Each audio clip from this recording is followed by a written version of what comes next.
As men, we tend to think of leadership through the lens of Leonidas from 300, kicking the messenger into the pit and yelling, "This is Sparta!" Or the scene in Braveheart where William Wilberforce is riding in front of the troops yelling about how they can never take their freedom. And so as men, when we find ourselves in seasons where we're not in that epic place where it feels like we're leading with force and rigor, or it feels like we're in our peak physical condition, or it feels like we're presenting the image of leadership that we've seen from Hollywood or that we've envisioned in our minds, it can feel as though we are failing as leaders.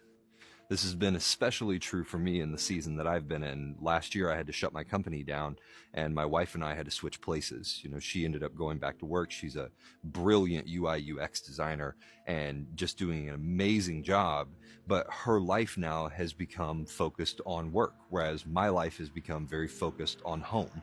And so while I'm in the kitchen trying to make dinner for the kids and having spaghetti splattering all over the place because I overheated the sauce, and my daughter melting down because she wants to help and she's breaking eggs, and my son's trying to rip the trash bag out and getting trash everywhere because they don't want to have to stop and actually deal with the fact that the trash bag is stuck.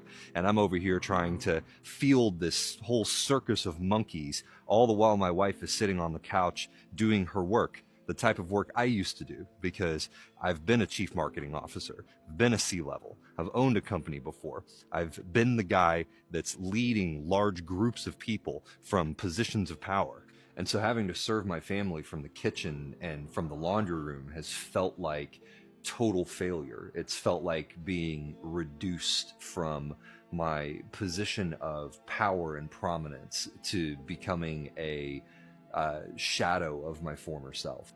But the Lord recently reminded me that our vision of leadership is very skewed from the vision that the Lord has.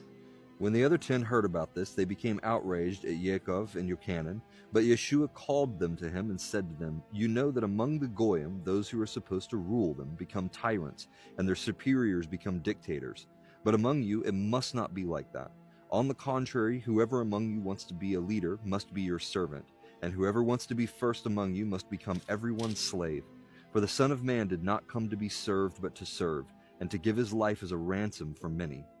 Now, I know servant leadership was in vogue for a while there, and it was this kind of idea of leadership is about raising up the people around you, and ultimately what it became is leaders sitting down and listening to people and, having a better, bedside manner and saying things like, "Well, how can I help you? How can I make your job better, make your life better," right? And these are all good things, but this is not what Jesus was talking about. I think we really sleep on what it means that the Son of Man came to serve.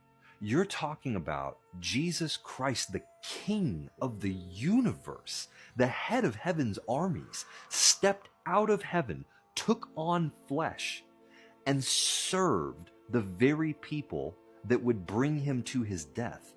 We think about that scene of Jesus washing the disciples' feet, and that's a beautiful thing, but we still tend to think of it through the lens of a human washing the feet of another human, which is a profound act of service. That is not the same thing as the God of the universe, the King of the universe, kneeling down and washing the feet of his very creation. And then more than that, enduring their scorn and ignorance all the way to the cross and allowing them to take power over him in this life before all of his heavenly hosts, before all of his angels, before all of his armies, before all of his servants. He laid down his life at the hands of the very people that he was trying to save. And here's the thing, this isn't servant leadership. This is leadership. We have this weird thing of saying we need to move from regular leadership to servant leadership, but that's not true. We need to properly define leadership in the first place.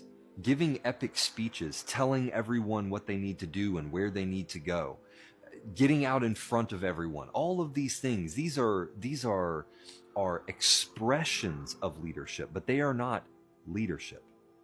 Leadership is caring more about the well-being of the people that are in your care than about yourself. That's what leadership is. And that can be expressed in many ways. That can be expressed in the kitchen and the laundry room. It can also be expressed in the boardroom.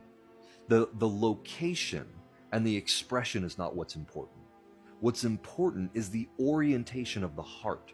Just like the story that Jesus told, that story was initiated because they were arguing amongst each other about who was going to be greater, who was going to take the higher position. And what Jesus is saying is he's saying, you guys have it backwards. To take the highest position, which is the position of Christ, is to be a servant to everyone that you love unto death. It is dying entirely to your desires and wants and needs, and placing the wants and needs of those that you care, that are in your care, ahead of your own. This isn't servant leadership. This is what it means to lead. And so wherever you are, whatever season or position the Lord has you in, I want to encourage you to remember that Jesus, the very Son of God, said that there wasn't anything in this earth that was too low for him. He wasn't too good to do anything. He wasn't too good to even lay down his own life for his enemies, a creation that didn't even understand who he was, much less respect him for what he was. And so if Jesus wasn't too good to serve, then neither are we. Shh.